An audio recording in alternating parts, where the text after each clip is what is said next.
Hello everybody and welcome back to my YouTube channel. I of course am just another heavy metal maniac, and today I am doing another discography ranking remake. Only a couple more remakes to go and then it will just be entirely original rankings from then on.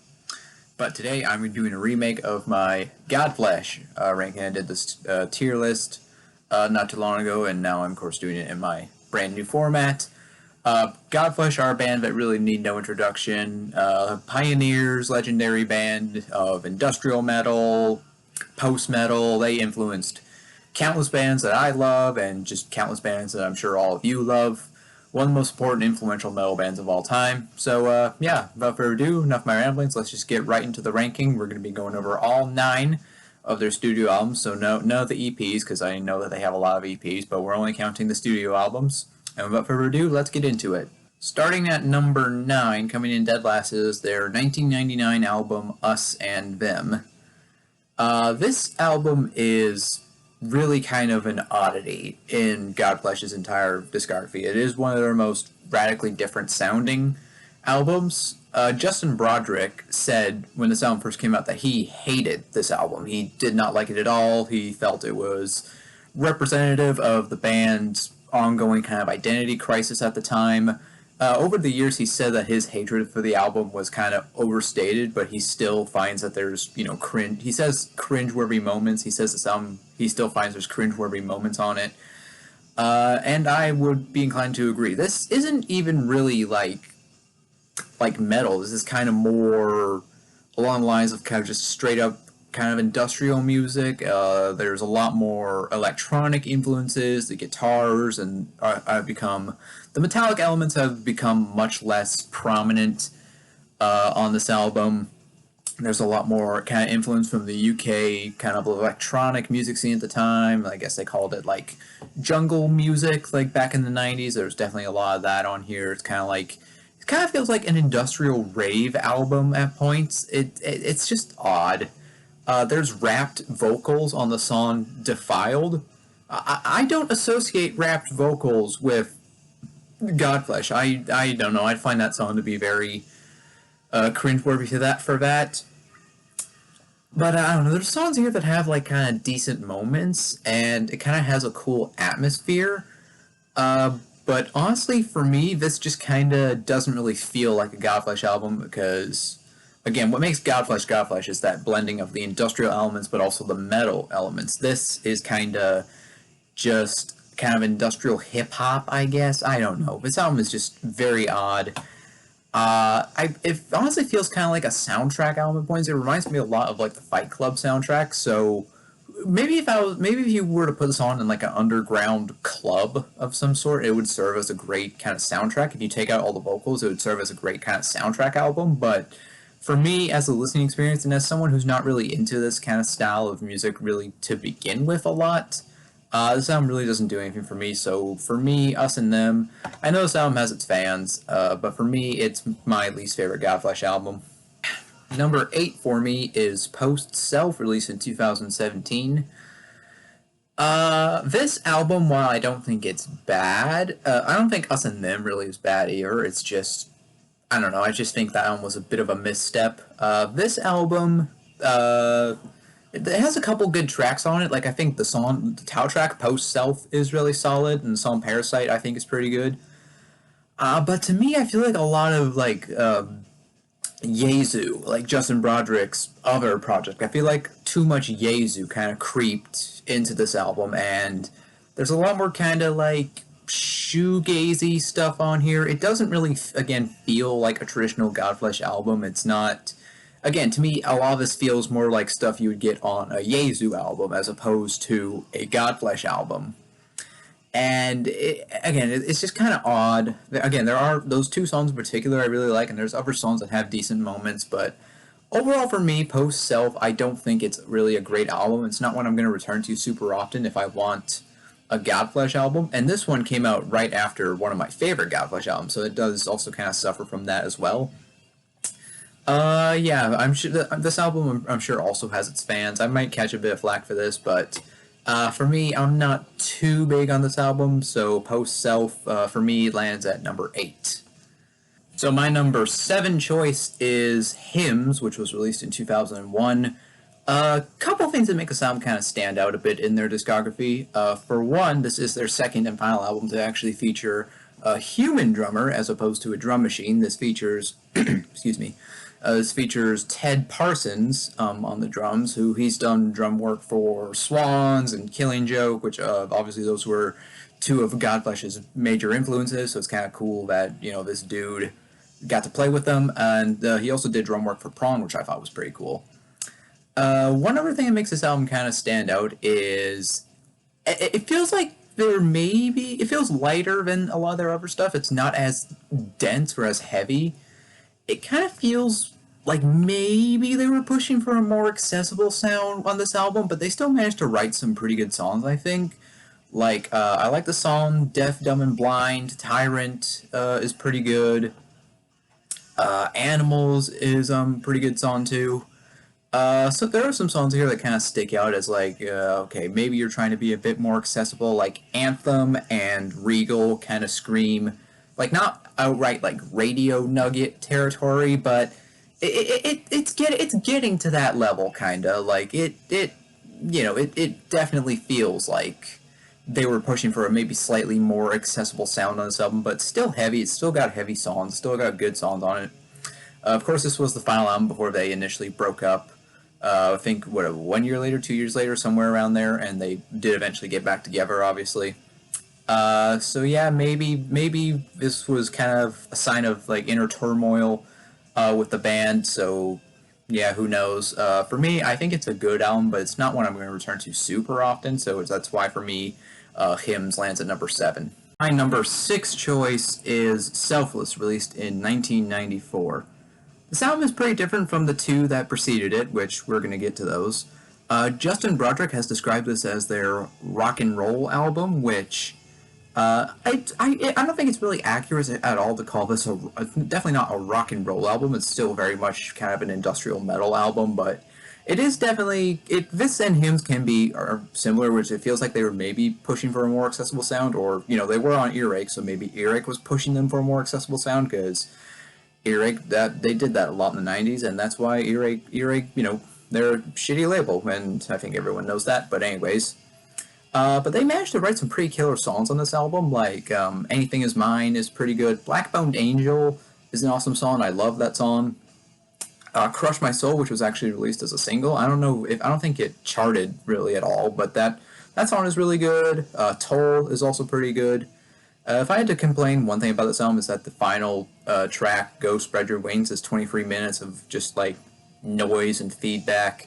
I get like noise and feedback is a big part of this band's sound, but why make a 23-minute ambient track? Like, I don't know. It just annoys me when bands do that. It just kind of it annoys me, and I really think it sucks.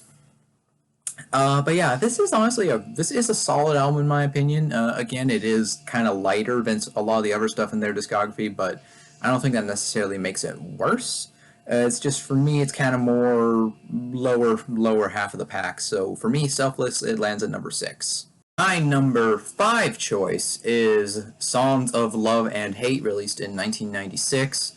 This was their first album to feature a human drummer rather than a drum machine like the 3 albums that came before. This features Brian Mancha on the drums, and he's done drum work for a ton of different people. Buckethead, he's done drum work for like Serj Tankian's solo career, Serj from System of a Down. He's also done drum work for like Guns N' Roses and Primus and like a bunch of other people. He's quite a veteran drummer, to say the least. This album kind of marked a bit of a shift for them because they kind of just started to embrace more hip-hop type beats on this album, but it's not like full-blown, like radio hip-hop or anything like that. To me, it's still very much industrial. It's still very, mechanical and clanky and, very rhythmic, like Godflesh's previous stuff. It wasn't like a full-blown shift into like electronic hip-hop kind of music like Us and Them was. This album has got some really awesome songs on it. Like, I like Wake, I think is a great song. Hunter, Gift from Heaven, Amoral, Time, Death, and Wastefulness. I'd say the only 2 songs I'm not really big on this album are Frail and Almost Heaven. Those last two songs really kind of don't really gel with me very much, but the rest of the songs I think are really good. Kingdom Come also is a really good song. I should mention that one. Kingdom Come is really solid. Yeah, I do like this album. I think it is really solid. I think the hip hop kind of style beats actually really work and this with this album, and I think it's kind of cool. Them bringing in a human drummer brings in kind of a unique dynamic that wasn't in this band originally. Again, solid album. For me, it's number 5 just because there's other albums that I like more. My number 4 pick is Purge, released in 2023. This album bangs. This album somehow managed to completely fly under my radar when it released last year, and I did not listen to it until this year, which was fucking stupid of me. But yeah, this is an awesome album. It's really awesome to see. You know, you love seeing bands that are like this late into their career, decades after they first came onto the scene, still releasing really high quality albums. And this album is really, really good.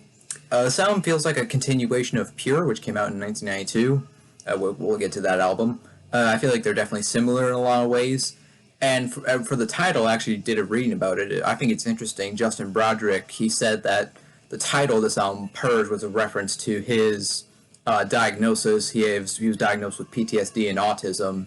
And he said this album is kind of about how he uses Godflesh's music to escape, you know, from those his conditions, and how he uses it to purge all those like kind of negative emotions. And I think that's really cool. This album kind of has that kind of dark vibe on it.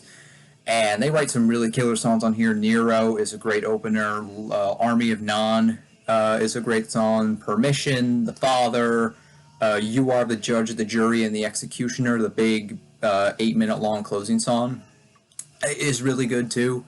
Yeah, this is a pretty damn killer album. I do really dig this album. I feel completely stupid for not listening to it until this year. This album just completely flew under the radar for me when it came out last year. I don't know how I managed to go this long without hearing this album. I'm stupid, but yeah, this is a pretty damn killer album. For me, it's number 4. Again, super solid, really killer album. Coming in now at number 3, it is Pure, released in 1992. Yeah, this album and this album and Purge to me are definitely similar in a lot of ways. Although I do give the slight edge to Pure. This album is it's very heavy. They kind of lean a lot into like the post metal vibe on this album, but it's still got, you know, those big droning heavy riffs and that very clanky drum machine. There's a lot more kind of atmospheric sections on this album, which I think are really cool. And they write some really killer songs like Spite. Spite is probably my favorite song on this album. I think that is a killer opener. Mothra is pretty good. Predominance is an awesome song. The title track is really good. Love, Hate, Slug Baiting is a really cool song. Again, there's a kind of there's a 21-minute long track of ambience and noise, Pure too. I get that's a big part of this band's sound, but I don't need 20 minutes of just ambience and noise. You know, just put a song in there. Like, don't give me a track of just nothing. Again, it annoys the hell out of me when bands do that. But anyways, yeah, this is a pretty killer album. I do really dig this album. Number 3 for me, just because there's two others that I like more, but don't get me wrong, this is a really awesome album. If you have not heard this album, you can definitely go listen to it. If you haven't heard any of these albums, definitely go listen to it. Even the ones I ranked at the bottom, go listen to all those. But yeah, number 3 for me is Pure. Moving on. So, my number 2 album is A World Lit Only by Fire, released in 2014. This was their big comeback album after they broke up. First album in 13 years after Hymns. My God, this album is a fucking banger. Holy shit. This, to me, is one of the greatest comeback albums of all time. It's dark. It's crushingly heavy. It's very just atmospheric and dark. Again, it's dark. It's creepy. And some really killer songs on here. Like New Dark Ages is an awesome song. Shut Me Down is awesome. Curse Us All. Carrion. Imperator, Towers of Emptiness, Forgive Our Fathers. Yeah, this is a really, really killer album. Again, to me, this is like one of the all-time great metal comeback albums. And yeah, really not much else to say. This is, again, I just think this is an absolutely killer album. I love pretty much all the songs off of it. And yeah, again, a band releasing stuff pretty late into their career that honestly could go toe-to-toe against their classic material. You always love to see it. And number one, those of you who have seen a couple videos on my channel will know that this is number one. It's their 1989 debut, Street Cleaner. Yep, some bands do definitely peak out on their debut albums, and I think this band definitely peaked on their debut album. This, to me, is kind of unrivaled in terms of being Godflesh's best album. There are some other albums that do come close, especially Pure and A World Lit Only by Fire. But this album, to me, is like, God, when this came out, this really changed the game. Ministry were maybe not the, or sorry, Godflesh were maybe not the first band to mix metal and industrial music, but they were one of the most important, without a doubt. When this album came out, when this album came out in 1989, it did really change the game. So many bands have been influenced by this album. Like, Fear Factory has cited this as an influence. Neurosis, ISIS, pretty much every 90s industrial metal band has probably cited this album as an influence. Probably most new metal bands have cited this as an influence. Yeah, Kirk Hammett loves Godflesh, and I think he loves this album too. And man, I mean, like, from the opening track, Like Rats, my God, that song is just so freaking heavy and bone crushing. And as soon as that just droning noise kicks in and the feedback from the guitar, you know you're in for something just really different. Christbait Rising is an awesome song. Pulp, Dream Long Dead, Mighty Trust Crusher, Street Cleaner. The title track is probably my favorite song off of here, but Locust Furnace is awesome too. Every song on this album hits and hits hard. There's not a single weak moment on this album. It is just, it's dense, heavy, grinding. It again, it is one of my favorite albums of all time. This was in my top 50 favorite metal albums of all time for good reason. Some of them definitely had a huge impact on me when I was really kind of newer to metal and was just really kind of starting to explore the heavier side of metal. I was really into industrial metal at the time, and then I heard this album and I was like, oh my God, I had no idea industrial metal could be this heavy. Like, this album really was a game changer, not just for metal, but for me personally as a metalhead. This album really did change. This album really introduced me to like the heavier side of industrial metal, and just was one of my gateways into the heavier side of metal in general. So, yeah, I absolutely love this album. It is my clear-cut number one. And that about does it. If you made it to the end of this video, you're awesome, and I appreciate you. Consider leaving a like if you enjoyed this video. Leave a comment down below. Tell me, do you agree with my rankings? Do you disagree? Let me know in the comments. Do consider subscribing as well, because I do have a lot more content coming your way. And like I said, that about does it. I, of course, am just another Heavy Metal Maniac. I'll see you all sometime in the future. In the meantime, all of you take care and have a great day. So long.